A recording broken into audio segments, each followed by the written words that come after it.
All right, so I'm back with another tier ranking video for you guys, and this time we're going to be ranking all the backpacks, the sentries, and the minefields against the illuminate forces. Anyways, we're going to jump right into it. Let's do it. All right, so starting off with the jump pack, which is a crowd favorite amongst the community. Everybody loves running this thing because it leads to a lot of montage-worthy moments and feels really cool when you're just flying around the battlefield. But in terms of the actual practicalities of what this thing is great at, it is great at traversing the battlefield, getting to higher elevations. It's also great for getting in and out of combat, meaning if you want to go into an area and destroy a bunch of stuff, you can jump out. You want to drop a stratagem in there, jump out. You want to jump into a crowd of enemies, drop a stratagem, run away. It's very good at kind of playing this tug and pull thing and also just traversing the battlefield as a whole when you get really good at it. I absolutely love the jump pack. It's a solid stratagem overall. I'm going to rank it in A tier. It is very good. It's not quite S tier in my opinion because I feel like there's better options in the backpack category at this moment, but it is a solid A tier option and you're not going to regret bringing it if you do bring it into an illuminate encounter. All right, so the B1 supply pack is one of those backpacks that I greatly miss when I don't bring it in because I'm trying to do something else or I'm using another backpack. It is just an absolutely fantastic stratagem in the game in general because not only is it providing you personally with a lot of utility because you're getting basically mini resupplies, which is great, but you're able to resupply your teammates, and just in general, it's going to keep you alive a lot longer because you're going to be able to get more stims and all the various things.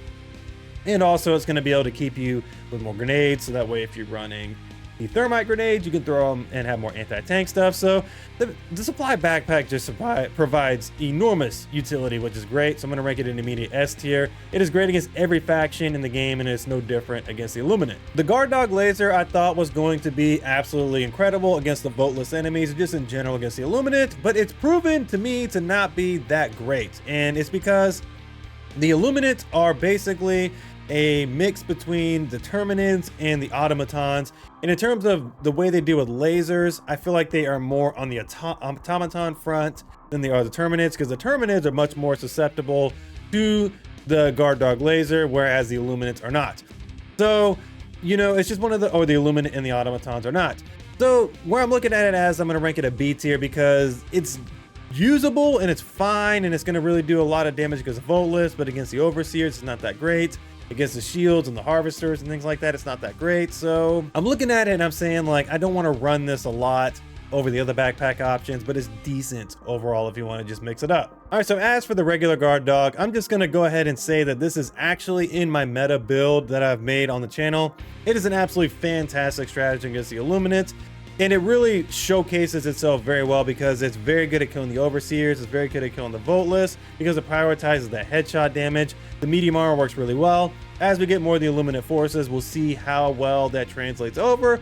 But in the illuminate's current state, the guard dog, the base guard dog is just absolutely fantastic. I'm gonna rank it in S tier, just behind the supply backpack. This thing is really, really, really good against the illuminate, and you're not gonna regret bringing this thing in if you haven't tried it yet. It is basically in everybody's meta build because it is so freaking good. So for the ballistic shield, I definitely would rank it a D tier. It needs some work overall. It doesn't work well against the illuminates. With melee damage, you just get knocked around a lot more than I would like. And I wish this thing had a lot more sturdiness overall and didn't break as much. And I don't know, it needs a big rework. The ballistic shield is definitely not in the best place in my opinion. For the shield backpack, this has just been a solid backpack since the beginning of Helldivers 2. It's been great in all situations. Now that it can take more, not the melee damage is actually working correctly. It actually is very good against the illuminates. I'm gonna rank it a solid A tier.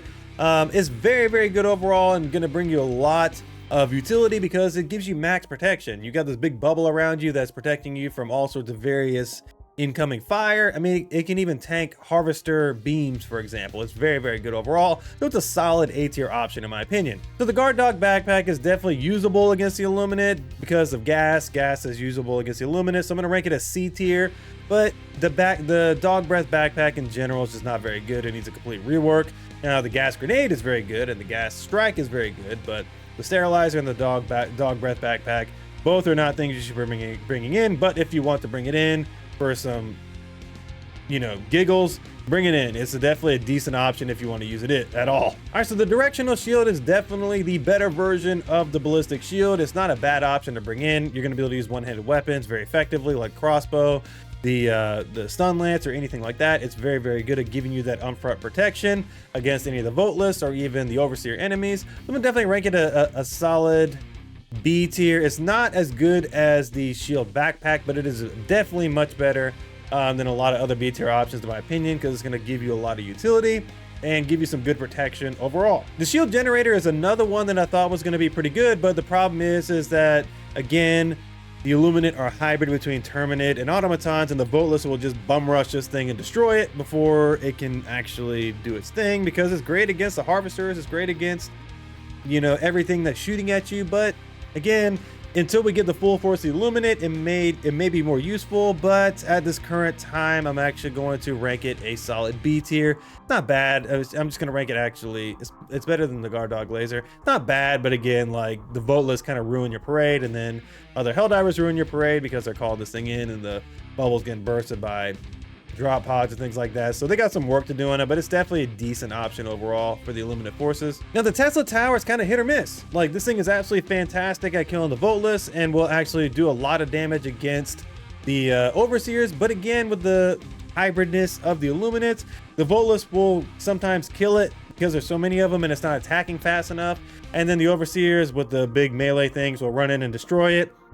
So it's kind of hit or miss for me. I'm gonna rank it a minus because I can't quite rank it a B tier because I had it there initially, but I'm gonna rank it an A minus because I think it's good, but it's just not incredible against the Illuminate, but it's really solid if you want to actually vary its playstyle, and it has a quick cooldown, but they definitely need to increase the attack speed of this thing in my opinion to make it even more viable in my opinion. The HMG Emplacement is just a fantastic stratagem. It's great for the urban environments because you can put it at the end of a lane and just unload on the Illuminate forces. It is very, very good overall against the Illuminates, and will do a lot of damage against the Harvesters, will do a lot of damage against the various Overseers. It's just very, very good overall, so I'm definitely going to rank it in A tier. I think it's above all the other A tier options in my opinion because it is great in the urban environments. Now out in the open, maybe not so much, but in general, I feel like it's very, very good in these urban environments against the Illuminates. It's a different story for the anti-tank emplacement. I definitely think this is an S tier option because it can really do a lot of damage against those ships as they're coming in. You can take them out, and the difference between these ships and other ships is that if you do destroy them before they start dropping their enemies in, it will kill the enemies, which is very nice. This thing is very, very good overall and will do a lot of damage to the Harvesters, can one-shot Overseers. This thing is very, very good against the Illuminate. All right, so the Flame Sentry actually works very, very well against the Illuminates. Where I don't like it as much against the other factions at this current time, the Voteless are just slow enough to not really overwhelm the Flame Sentry before it can kill them, and the Overseers just kind of ignore it. And I don't have an exact science for this, but that's just kind of what I noticed. So I'm gonna definitely rank it actually a B tier, on the higher end of the B tier. This is actually very fun. The urban environment, you throw it into a lane, and the flamethrower will just start burning them up. It's a very fun thing to use against the Illuminate forces and will massacre the Voteless enemies. All right, so both of the mortars, they're good. They're not bad. They're good, but it's just not my favorite thing to bring into an Illuminate encounter. I feel like Sentries are definitely very good right now against the Illuminate, but the mortars, they kind of feel too slow in my opinion. So I'm gonna rank them a C tier. They're definitely usable, but I don't know, they're just not, like, they just don't fit well, but you can use these, I guess, against the Illuminate. The EMS, in my opinion, is actually the better version right now to bring in if you wanted to bring in just one. But yeah, they're not bad. They're just, I mean, in my opinion, the other Sentries are just so much better right now. The Rocket Sentry is an easy S tier because not only is the ammo economy very efficient, it is also very good at killing the Harvesters, at killing the Overseers, and it pairs very well with any of the other Sentry options, so it's a very, very good option to bring into Illuminate encounter. And then also for bread and butter, it can actually shoot at the warp ships as they're coming in, so it will do some good damage against those. It won't kill them very efficiently, but if you're using something like the anti-tank emplacements, as it's paired right here in S tier, you can actually have a good, like, peanut butter and jelly type combination where you're really doing a lot of good damage to the warp ships as they're coming in. This is a very good thing overall, especially when you pair it with the other Sentries for Illuminate encounters. The same thing for the Autocannon Sentry. This thing is an immediate S tier. It is absolutely great when you pair it with the other Sentries. It is just so freaking good at prioritizing the heavier units. It's going to absolutely eviscerate the Harvesters. It's going to eviscerate the Overseers. You got to give this thing some space so it can work. If you throw it down a lane or a street and let it work, man, this thing is so freaking good against the Illuminate. It is very, very good overall. I'm actually going to rank it just above the Rocket Sentry, just because it's just so freaking good against the illuminate. So the Gatling is the one that I feel like is really good overall, but the ammo economy still is a bit rough because it's going to unload very, very fast, which is great if you need to delete a problem. But I wish it was a little bit more ammo efficient, kind of like the Autocannon and the rocket Sentry. So I'm going to rank it in A tier. I'm definitely going to rank it below the HMG Emplacement in my opinion, because I feel like that the HMG Emplacement's better. So it's a solid thing to bring in. But overall, in my opinion, it's definitely the worst of the two between the machine gun and the Gatling. So the machine gun Sentry is another S tier option. This is just absolutely fantastic right now in the current state of the illuminate. It's got a really good ammo economy, got a good pace. And basically what I like to bring in is the machine gun Sentry, and then I bring in one of these two options, either the autocannon or the rocket. You're not going to go wrong either way. It's just a great synergy between these three options, in my opinion. And then if you also want to throw this in with the anti-tank emplacement as well, this is just such a freaking great trio of sentries right now to bring into an illuminate encounter. It's absolutely fantastic. All right, so the minefields, once again, like I've said in the other videos, they're not necessarily in the greatest place, but specifically talking about the anti-personal mine, this is definitely a D tier option. It's definitely the worst of the mines. It's not the greatest. I mean, and it will kill your teammates more than it will kill the enemies, in my opinion. The Incendiary minefield is not bad.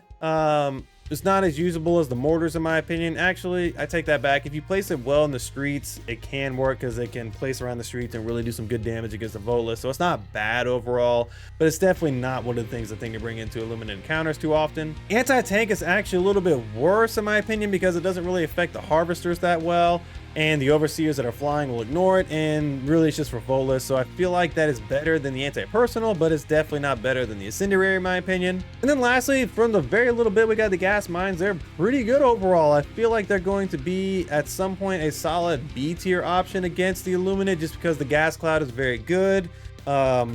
And it's going to be able to help control the voteless a lot better. So in general, I think that when they actually come out and we can actually test them a little bit more, this is going to be a really good spot for the gas mines overall. Alrighty, so that's my full tier list for all the backpacks, the sentries, and the minefields against the illuminate forces. So the S tier options are things that I bring in all the time. They pair very well and have good synergy with each other, or just overall great clutch things that are just goated in the community, in my opinion. The A tier options are things that are very solid options. They're very good in terms of just bringing them in by themselves, or to pair with the S tier options. Just in general, both categories are very good. The B tier are kind of things that work, but they're not great. They have one downside or another, but they do decent things overall. And the gas mines, in my opinion, will be better than the flame sentry at some points. The C tier options are usable, but they're not great. In general, not nearly as good as the other options above them. And D tier are things that I never bring in. I don't feel like they're very usable when compared to all the other things on the list. Let me know what you guys think about my list down in the comments below, and then give me your full list of all these stratagems against the illuminate in Helldivers 2. Anyways, guys, I'll catch you in the next video. Peace.